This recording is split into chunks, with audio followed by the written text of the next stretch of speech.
Lettre 65. Opinion de Platon, d'Aristote et des stoïciens sur la cause première.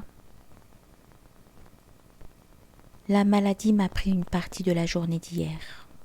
Toute la matinée a été pour elle. Elle ne m'a laissé que l'après-midi. J'en profitais d'abord pour essayer de la lecture, puis mon esprit l'ayant pu soutenir, je me risquais à lui commander, ou plutôt à lui permettre davantage.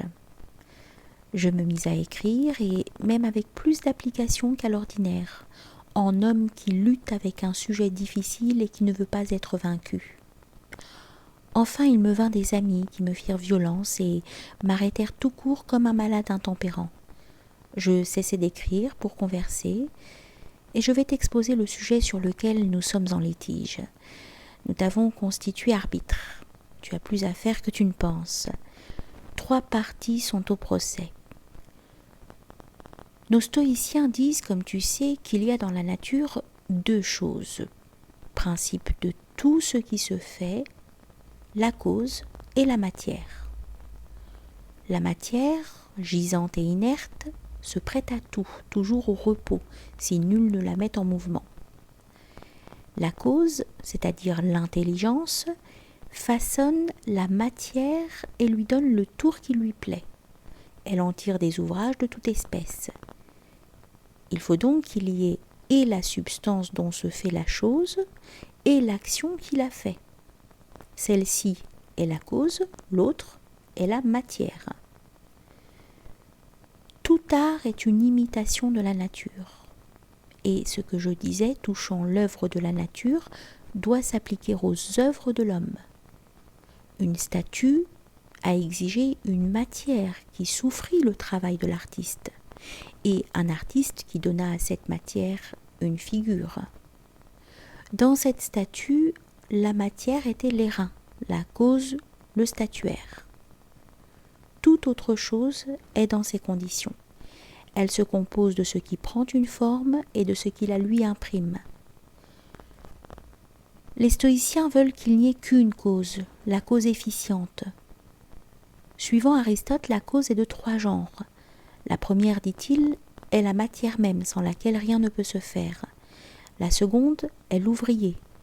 La troisième est la forme, qui s'impose à chaque ouvrage comme à la statue, et qu'il appelle en effet eidos. Il en ajoute une 4e, le but de l'œuvre entière. Éclaircissons ce dernier point. L'airain est la cause première d'une statue, car jamais elle n'eût été faite sans une matière fusible ou ductile. La 3e cause est la forme. Cette statue ne s'appellerait pas le doryphore ou la diadumène, si on ne lui en eût donné tous les traits. La 4e cause est le but dans lequel on l'a faite, puisque sans ce but, elle ne serait pas. Qu'est-ce que le but ? Ce qui a invité l'artiste, ce qui lui a fait poursuivre son travail. Ce peut être l'argent s'il l'a fabriqué pour la vendre, la gloire s'il a travaillé pour avoir un nom, la piété s'il voulait en faire don à un temple. C'est donc aussi une cause que la destination de l'œuvre. Et ne penses-tu pas qu'au nombre des causes d'exécution, on doive mettre celle sans laquelle rien n'eût été fait ?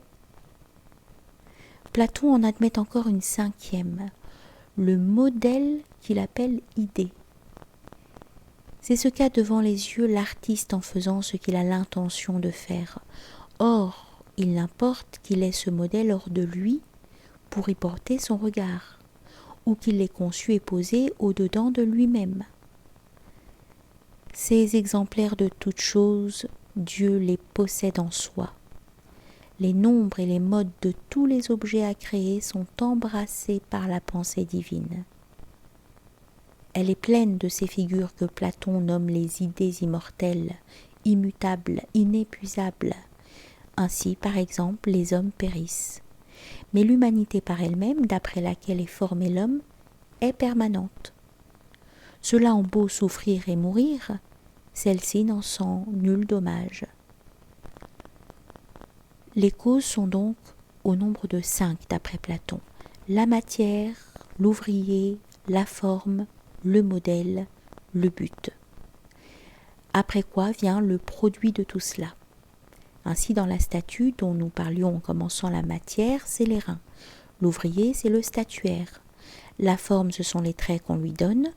Le modèle, c'est le type imité par l'art. Le but est le motif de l'artiste. Et le résultat définitif, la statue. Le monde, ajoute Platon, est un effet des mêmes causes. Il a Dieu pour créateur, pour matière une masse inerte, pour forme cet ensemble et cet ordre que nous voyons, pour modèle la pensée d'après laquelle Dieu a fait ce grand et magnifique ouvrage, pour but l'intention qu'il lui a fait faire. Et cette intention, quelle fut-elle ? Toute de bonté. Ainsi du moins le dit Platon. Pour quelle cause Dieu a-t-il créé le monde ? Dieu est bon. L'être bon n'est jamais avare du bien qu'il peut faire. Il l'a conséquemment créé le meilleur possible. Te voilà juge. Porte ton arrêt et prononce lequel des deux systèmes te paraît le plus vraisemblable. Je ne dis pas le plus vrai, car ces choses sont au-dessus de nous, tout autant que la vérité elle-même. Ce grand nombre de causes qu'Aristote et Platon établissent comprend trop ou trop peu, car si tous ceux sans quoi rien ne peut se faire est à leurs yeux cause efficiente, ils ont dit trop peu. Qu'ils mettent au nombre des causes le temps, car sans le temps rien ne peut se faire. Le lieu, on ne peut faire une chose sans qu'il y ait un lieu pour la faire. Le mouvement, sans lui, rien ne se fait, rien n'est détruit. Sans mouvement, point d'art, point de transformation. Mais ici, nous cherchons la cause première et générale. Elle doit être simple, car la matière aussi est simple. Nous cherchons la vraie cause, c'est-à-dire la raison créatrice, car tout ce que vous avez énuméré ne constitue pas plusieurs causes distinctes, mais se rattache à une seule, à celle qui crée. La forme, dis-tu, est une cause? Non. Cette forme que l'ouvrier imprime à son ouvrage est une partie de cause, non une cause. Le modèle non plus n'en est pas une. C'est un moyen dont la cause a besoin. L'artiste a besoin de modèles comme de ciseaux, de limes. Sans toutes ces choses, l'art ne peut procéder, et pourtant ce ne sont ni partie de l'art ni cause. Le but de l'artiste, dit-on, ce pourquoi il se met à l'œuvre, est une cause. Quand c'en serait une, elle ne serait pas efficiente, mais accessoire. Or celles-ci sont innombrables, et nous cherchons la cause la plus générale. Mais la sagacité ordinaire de ces grands hommes leur a fait défaut lorsqu'ils ont dit que le monde entier, que toute œuvre achevée est une cause, car il y a grande différence entre l'œuvre et la cause de l'œuvre. Porte donc ton arrêt.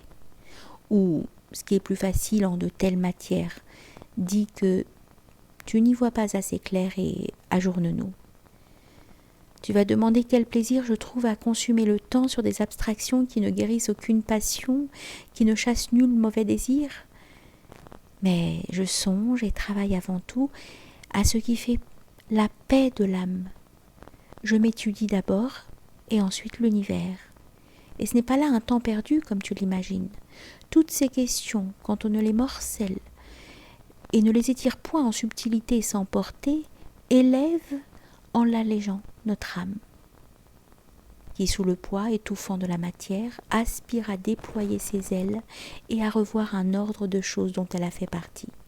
Ce corps est en effet un fardeau pour l'âme et un supplice. Il la gêne, il l'opprime. Elle est dans les fers si la philosophie ne lui vient en aide, et lui ouvrant le spectacle de la nature, ne la pousse à quitter la terre pour respirer dans le ciel. Ainsi elle est libre, ainsi elle voyage, elle se dérobe par intervalles. La prisonnière se refait là-haut de sa captivité.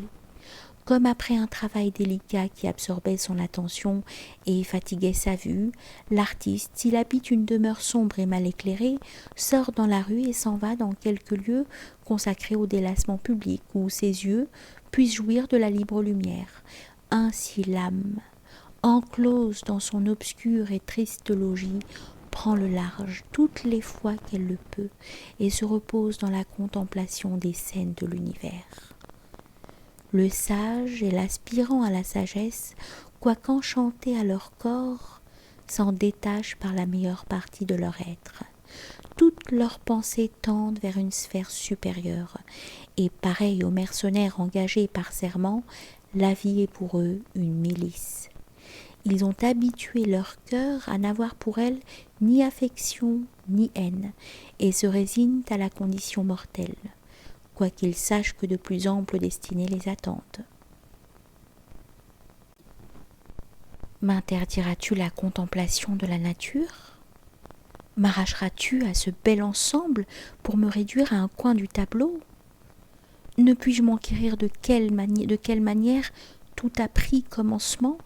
Qui a donné la forme aux choses ? Qui les a classées tout en les dégageant de cette masse unique, de l'inerte matière qui les enveloppait ? Quel fut l'architecte du monde où je suis ? Quelle intelligence a fixé des lois et un ordre à cette immensité, rassemblé ce qui était épars, séparé ce qui était confus, donné une face distincte à tout ce qui gisait dans l'informe chaos ? D'où cet océan de clarté jaillit-il ? Est-ce un feu ou quelque chose de plus lucide encore ? Ne puis-je sonder ces merveilles ? J'ignorerais d'où je suis descendu si je ne verrais qu'une fois ce monde, ou si je renaîtrais plusieurs fois. Où j'irais au sortir d'ici ? Quel séjour est réservé à l'âme affranchie des lois humaines, des lois de l'humaine servitude ? Me défendre tout commerce avec le ciel, c'est m'ordonner de vivre le front baissé. Je suis trop grand et destiné à de trop grandes choses pour me faire le valet de mon corps, qui n'est rien à mes yeux qu'un réseau jeté autour de mon indépendance. Je l'oppose au coup de la fortune pour qu'il s'y arrête. Je ne permets point qu'il le traverse et qu'aucune blessure vienne jusqu'à moi. Tout ce qui, en moi, peut souffrir l'injure, c'est le corps. Dans cette demeure assiégée habite une âme libre. Non, jamais cette chair ne saura me réduire à la peur, me réduire à la dissimulation, indigne d'un cœur honnête. Jamais je ne veux mentir en l'honneur d'un tel acolyte.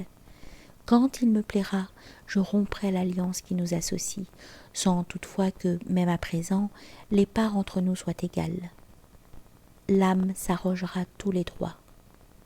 Le mépris du corps est le sûr gage de la liberté. Pour revenir à mon premier texte, l'étude dont nous parlions tout à l'heure contribue beaucoup à cette liberté.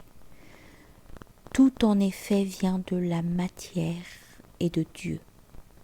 Dieu régit l'immensité qui l'environne et qui suit en lui son modérateur et son chef. Or, l'être actif qui est Dieu est plus puissant et plus excellent que la matière passive sous sa main. La place que Dieu remplit en ce monde, l'esprit l'occupe dans l'homme. Ce qu'est dans le monde la matière, le corps l'est en nous. Que la substance la moins noble obéisse donc à l'autre. Soyons fermes contre les accidents du sort. Ne redoutons ni outrage, ni blessure, ni chaîne, ni indigence. La mort, qu'est-elle ? Une fin ou un passage. Je ne crains ni de finir. C'est la même chose que de n'avoir pas commencé, ni de passer ailleurs. Je ne serais nulle part si à l'étroit qu'ici.